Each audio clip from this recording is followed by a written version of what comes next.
Mark సువార్త 6వ అధ్యాయం. ఆయన అక్కడి నుండి బయలుదేరి స్వదేశమునకు రాగా ఆయన శిష్యులు ఆయనను వెంబడించిరి.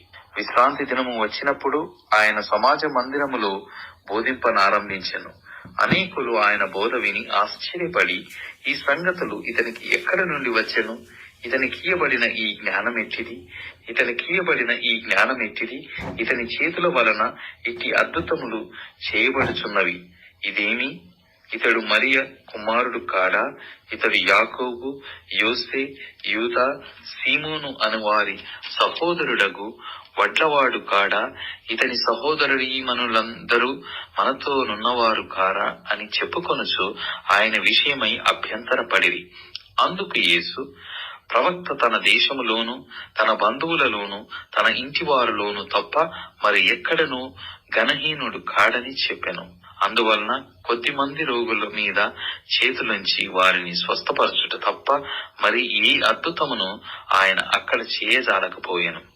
ఆయన వారి అవిశ్వాసమునకు ఆశ్చర్యపడెను. ఆయన చుట్టుపట్లనున్న గ్రామములు తిరుగుచూ బోధించుచూ ఉండెను.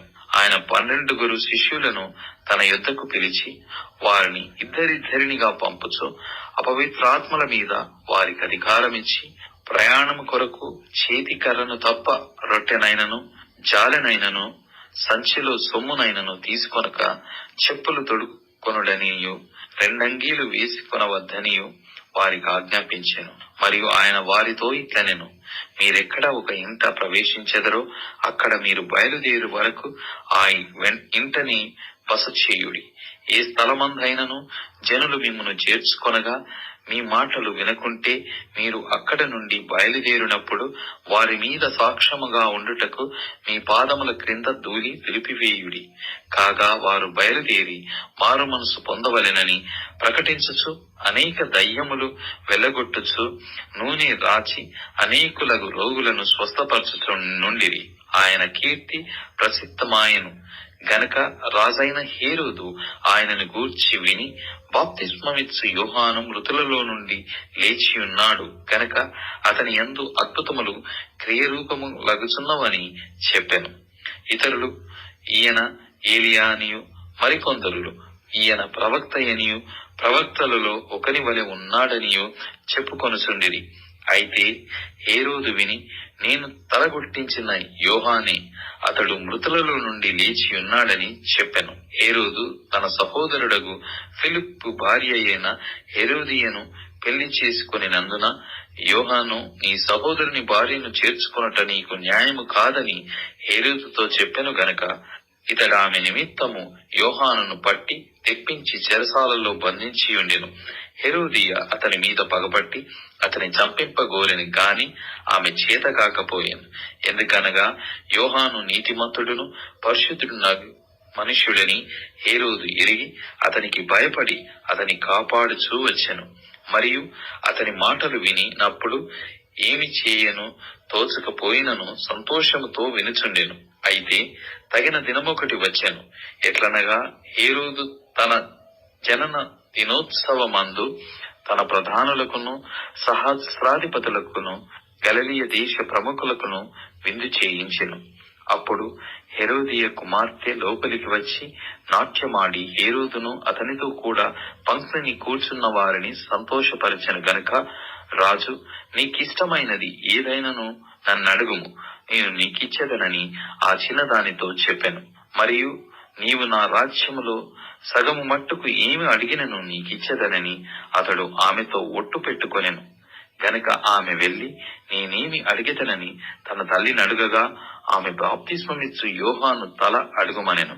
వెంటనే ఆమె త్వరగా రాజునొద్దకు వచ్చి బాప్తిస్మమిచ్చు యోహాను తల పల్లెములో పెట్టి ఇప్పుడే నాకిప్పంప కోరుచున్నానని చెప్పెను.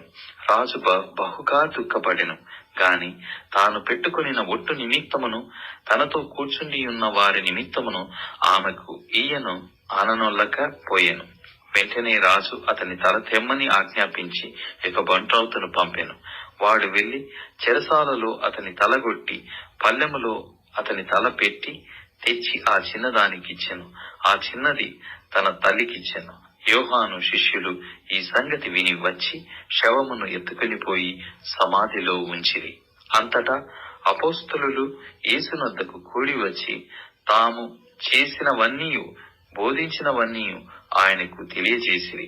అప్పుడు ఆయన, మీరేకాంతముగా అరణ్య ప్రదేశమునకు వచ్చి కొంచెము సేపు అలసట తీర్చుకొనుడని చెప్పెను. ఏలయనగా అనేకులు వచ్చుచూ పోవుచూ నుండినందున భోజనము చేయుటకైనను వారికి అవకాశము లేకపోయెను. కాగా వారు దోణి ఎక్కి అరణ్య ప్రదేశమునకు ఏకాంతముగా వెళ్ళిరి. వారు వెలుచుండగా జనులు చూచి అనేకులాయనను గుర్తెరిగి సకల పట్టణముల నుండి అక్కడికి కాలినడకను పరిగెత్తి వారికంటే ముందుగా వచ్చిరి.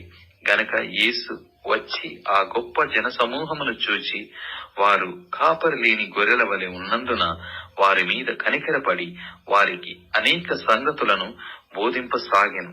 చాలా ప్రొద్దుపోయిన తరువాత ఆయన శిష్యులు ఆయన యొద్దకు వచ్చి, ఇది అరణ్య ప్రదేశము, ఇప్పుడు చాలా ప్రొద్దుపోయినది. చుట్టుపట్ల ప్రదేశములకును గ్రామములకును వారు వెళ్లి భోజనమునకైనా ఏమైనాను కొనుక్కొనుటకు వారిని పంపివేయమని చెప్పిరి. అందుకు ఆయన, మీరు వారికి భోజనము పెట్టుటనగా వారు, మేము వెళ్లి 200 దీనారముల రొట్టెలు కొని వారికి పెట్టుదుమా అని ఆయనను అడిగిరి. అందుకు ఆయన, మీ యొద్ద ఎన్ని రొట్టెలున్నవి? పోయి చూడుడని వారితో చెప్పాను. వారు చూచి తెలుసుకొని 5 రొట్టెలను 2 చేపలునున్నవనివి. అప్పుడు ఆయన, పచ్చిక మీద అందరూ పంక్తులు పంక్తులుగా కూర్చుండవలెనని వారికి ఆజ్ఞాపింపగా వారు 100 మంది చొప్పునను 70 మంది చొప్పునను పంక్తులు తీరి కూర్చుండిరి. అంతటా ఆయన ఆ 5 రొట్టెలను 2 చేపలను పట్టుకొని ఆకాశము వైపు కనులెత్తి ఆశీర్వదించి ఆ రొట్టెలు విరిచి వారికి వడ్డించుటకు తన శిష్యులకిచ్చి ఆ 2 చేపలను అందరికిని పంచిపెట్టెను. వారందరూ తిని తృప్తి పొందిన తరువాత మిగిలిన చేపలను రొట్టె ముక్కలను 12 గంపళ్ళు ఎత్తిరి. ఆ రొట్టెలు తినిన వారు 5,000 మంది పురుషులు. ఆయన జన సమూహమును పంపివేయనంతలో దోణి ఎక్కి అద్దరినున్న బెత్సయిదాకు ముందుగా వెళ్ళుడని ఆయన తన శిష్యులను వెంటనే బలవంతం చేసెను. ఆయన వారిని వీడుకొలిపి ప్రార్థన చేయుటకు కొండకు వెళ్ళెను. సాయంకాలమైనప్పుడు ఆ దోణి సముద్రము మధ్య ఉండెను. ఆయన ఒంటరిగా మెట్ట నుండెను. అప్పుడు వారికి గాలి ఎదురైనందున దోణి నడిపించుటలో వారు మిక్కిలి కష్టపడుచుండగా ఆయన చూసి రాత్రి ఇంచుమించు 4వ జామున సముద్రము మీద నడుచుచు వారి యొద్దకు వచ్చి వారిని దాటిపోవలెనని యుండెను. ఆయన సముద్రము మీద నడుచుట వారు చూచి భూతమని తలంచి కేకలు వేసిరి. అందరూ ఆయనను చూచి తొందరపడగా వెంటనే ఆయన వారిని పలకరించి ధైర్యము తెచ్చుకొనుడి, నేనే, భయపడకుడని చెప్పాను. తరువాత ఆయన దోణి ఎక్కి వారి యొద్దకు వచ్చినప్పుడు గాలి అణిగెను. అందుకు వారు తమలో తాము మిక్కిలి విభ్రాంతి నొందిరి. అయినను వారి హృదయము కఠినమాయను గనుక వారు రొట్టెలను గూర్చిన సంగతి గ్రహింపలేదు. వారు అవతలకు వెళ్లి గన్నేసెరెతు దగ్గర ఒడ్డుకు వచ్చిన దరి పట్టిరి. వారు దోణి దిగగానే జనులు ఆయనను గుర్తుపట్టి ఆ ప్రదేశమందంతటా పరిగెత్తుకుని పోయి ఆయన ఉన్నాడని వినిన చోటునకు రోగులను మంచముల మీద మోసుకొని వచ్చుటకు మొదలుపెట్టిరి.